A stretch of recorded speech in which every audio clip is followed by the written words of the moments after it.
Hello everyone, नमस्ते। I hope आप सभी बढ़िया होंगे। आज हम लोग फिजिक्स का इम्पोर्टेंट टॉपिक तरंगे वेव्स को करने वाले हैं। ट्रिक्स और फिगर के माध्यम से मैं इस टॉपिक के अधिकांश क्वेश्चन को कवर करने की कोशिश की हूँ, जो आपको एग्जाम में काफ़ी हेल्प करेगा। ओके, तो आइए देखते हैं। तरंगे वेव्स, इसे दो भागों में बांटा गया है। एक होता है आपका अनुप्रस्थ तरंगे और एक होता है आपका अनुदैर्ध्य तरंगे। ओके, अनुप्रस्थ तरंगे को ही बोलते हैं हम क्या, विद्युत चुंबकीय तरंगे, और अयांत्रिक तरंगे जो होती है वो अनुप्रस्थ तरंगे होती है। ओके, और अनुदैर्ध्य तरंगे होती है वो आपकी यांत्रिक तरंगे होती है, मैकेनिकल वेव्स होती है। ओके, तो आपको अनुप्रस्थ तरंगे, विद्युत चुंबकीय तरंगे, अयांत्रिक तरंगे याद रखना है कि ये जो तीनों होती है वो एक ही होती है, बस इसका नाम अलग अलग है। ओके, अब देखिए इसका एग्जाम्पल में अनुप्रस्थ तरंगे। अनुप्रस्थ तरंगे में आपका आ जाता है प्रकाश तरंगे, एक्सरे, ईटीसी। ओके, और अनुदैर्ध्य में आपका आ जाता है ध्वनि तरंगे, भूकंपीय तरंगे, जल तरंगे। आपको एग्जाम में ना इसका ना एग्जाम्पल भी पूछ लेता है कि ध्वनि तरंगे कौन सी तरंगे है, भूकंपीय तरंगे कौन सी तरंगे है, जल तरंगे कौन सी तरंगे है। प्रकाश तरंगे दे देगा कि बताओ भाई अनुप्रस्थ है कि अनुदैर्ध्य है, तो आपको वहाँ पर अनुप्रस्थ मारना है। अब अनुप्रस्थ तरंगे को देखते हैं। ठीक है, देखिए ऐसी तरंग जिनके माध्यम के कण तरंग संचरण की दिशा के लंबवत कंपन करते हैं। देखिए मैं आपको फिगर के माध्यम से समझाती हूँ। जो इसके तरंग के कण है ना वो ऐसे ऐसे ऐसे संचरण करते हैं। ओके, ये आपका शीर्ष हो जाता है और ये आपका गर्त हो जाता है, और शीर्ष और गर्त के बीच जो कोण बनते हैं ना आपके, वो आपके 90 डिग्री का बनता है। ठीक है, चलिए आगे इसका और डिटेल जानते हैं। विद्युत चुंबकीय तरंगे, सॉरी ये आपका स्पेक्ट्रम नहीं होगा। ओके, ये जो आपका स्पेक्ट्रम दे रखा है वो स्पेक्ट्रम नहीं होगा, यहाँ पर विद्युत चुंबकीय तरंगे होंगे, इलेक्ट्रोमैग्नेटिक वेव्स होंगे। ठीक है, तो आप यहाँ पर अपना सुधार कर लीजिएगा। देखिए इसमें क्या क्या आते हैं, इसका याद करने का ट्रिक है।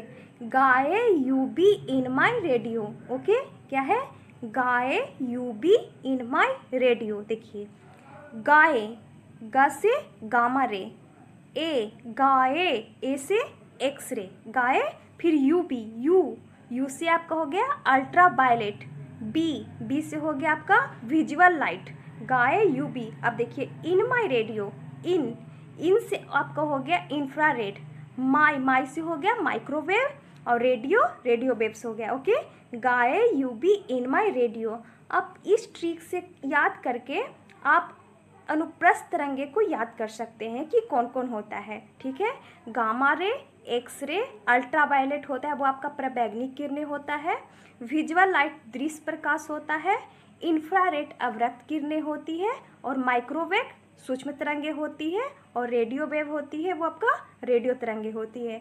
ओके, अब देखिए कि इसमें जो आपका एग्जाम में जो क्वेश्चन पूछता है वो कहाँ से बनता है, तो चलिए इसके आगे देखते हैं। ओके, तो देखिए आपका जो क्वेश्चन पूछता है वो कहाँ से पूछता है, तो आपसे ये पूछ देगा कि वेवलेंथ है किसका अधिक होगा, फ्रीक्वेंसी किसकी अधिक होगी, एनर्जी किसकी अधिक होगी, डेविएशन किसका अधिक होगा, विभेदन क्षमता किसका अधिक होगा, ये सब पूछ देता है। ठीक है, किसकी कम होगी, तो आपको कैसे याद रखना है, इसमें आपको बस लेफ्ट और राइट याद रखना है। ठीक है, तो देखिए ये लेफ्ट है, लेफ्ट में जो आपका तरंगदैर्ध्य का मान होता है, तरंगदैर्ध्य को लेमडा से सूचित किया जाता है। ठीक है, इसका मान है जो मिनिमम होता है। ठीक है, सबसे कम अगर पूछे कि वेवलेंथ किसका है तो वो आपका गामा रे का हो जाएगा। ठीक है, और अगर ये पूछे कि सबसे अधिक किसका है,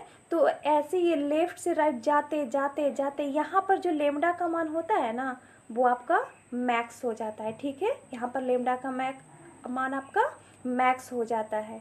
ठीक है, तो अगर ये पूछे कि सबसे अधिक किसका है तो आपका रेडियो वेव का हो जाएगा। ठीक है, ऐसे याद रखना आपका गामा का सबसे कम, फिर बढ़ते जाता है एक्सरे का उससे अधिक, फिर अल्ट्रावायलेट का उससे अधिक, विजुअल का उससे अधिक, इंफ्रारेड का उससे अधिक, माइक्रोवेव का उससे अधिक, रेडियो वेव का उससे अधिक। ठीक है, ऐसे आपको याद रखना है।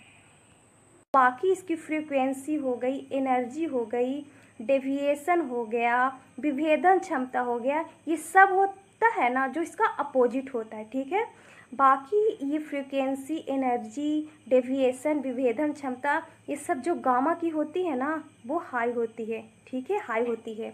और ये रेडियो की जो होती है ना वो आपकी लो होती है। ठीक है, ये सब लो होती है। बस वेवलेंथ लेफ्ट से राइट जाते समय बढ़ेगा, और बाकी ये जो आवृत्ति हो गई, एनर्जी हो गई, विचलन हो गई, विभेदन क्षमता हो गया, वो सब आपका राइट से लेफ्ट जाते समय बढ़ेगा। ठीक है, राइट से लेफ्ट जाते समय बढ़ेगा।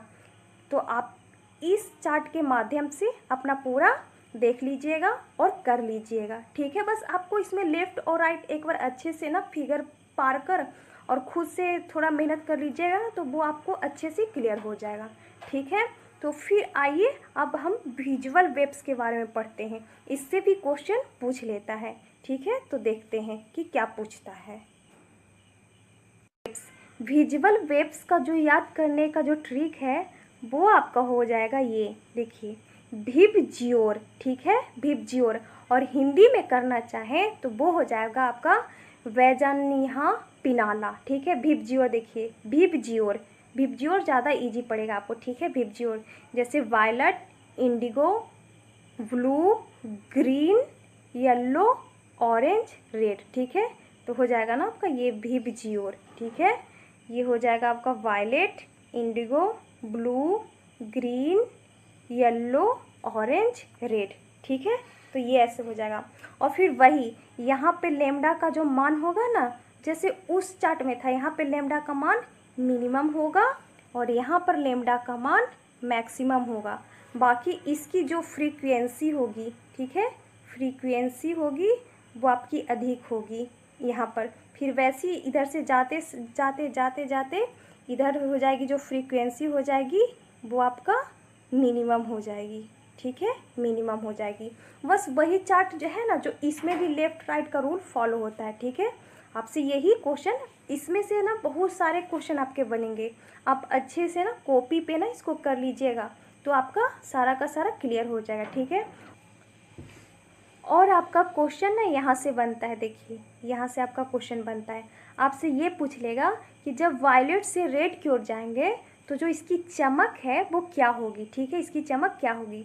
तो आपको ऐसे करना है कि पहले तो चमक बढ़ेगी, फिर उसके बाद घटेगी। फिर आपसे ये पूछ लेगा कि सबसे अधिक चमक कहाँ किसकी होगी, तो आपको कहना है कि ग्रीन की होगी। देखिए ये ग्रीन, ग्रीन की सबसे अधिक है, सबसे कम आपका वायलेट का, फिर इंडिको, फिर ब्लू, और फिर ग्रीन पे सबसे हाई चमक हो जाती है, फिर उसके बाद घटते जाती है, फिर येलो का, ऑरेंज का, फिर रेड का। ओके, आई होप मैंने जो भी कंसेप्ट समझाया आपको समझ में आया होगा। ठीक है, आप इसे एक बार अच्छे से कर लीजिएगा, इसमें से अधिकांश क्वेश्चन आपके बन जाएंगे। Thank you.